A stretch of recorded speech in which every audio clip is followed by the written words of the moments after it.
बिस्मिल्लाहिर्रहमानिर्रहीम। अस्सलाम वालेकुम दोस्तों, यूम आशूरा के रोज़े की फ़जीलत और अहमियत आज की वीडियो में हम आपको बताएंगे।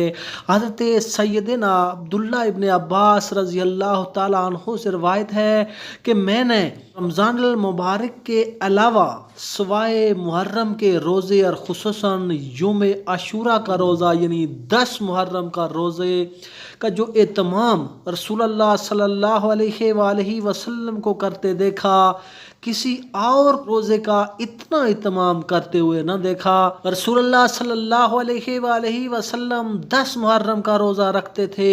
जब आप मदीना तशरीफ़ लाए तो यहूदी रोज़ा रखते थे 10 मुहर्रम का। तो आप सल्लम ने पूछा कि आप ये 10 मुहर्रम का रोज़ा क्यों रखते हैं? तो यहूदियों ने जवाब दिया कि इस दिन अल्लाह ताला ने हज़रत मूसा अलैहिस्सलाम की कौम को फ़िरौन के मज़ालिम और ज़्यादतियों से निजात दिलाई थी और फ़िरौन को गर्क कर दिया था पानी के अंदर। तो हम अल्लाह ताला का शुक्र बजा लाने के लिए ये रोज़ा रखते हैं।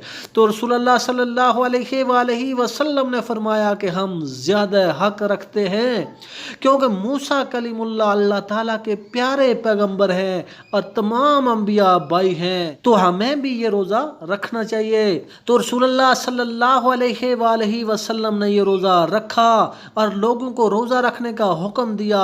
नबी पाक सल्लल्लाहु अलैहि वसल्लम ने फरमाया कि अगर मैं आइंदा साल जिंदा रहा तो 9 मुहर्रम का रोज़ा भी रखूँगा, यानी 9 और 10 मुहर्रम का रोज़ा रखूँगा ताकि यहूदियों की मुखालफत हो सके।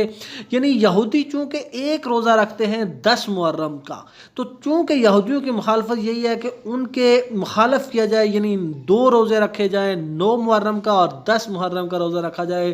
दोस्तों, अगर वीडियो अच्छे लगे तो उसे लाइक और शेयर करें, हमारे चैनल को सब्सक्राइब करके बेल आइकन को जरूर प्रेस करें। मिलते हैं अगली वीडियो के साथ। अल्लाह हाफ़िज़।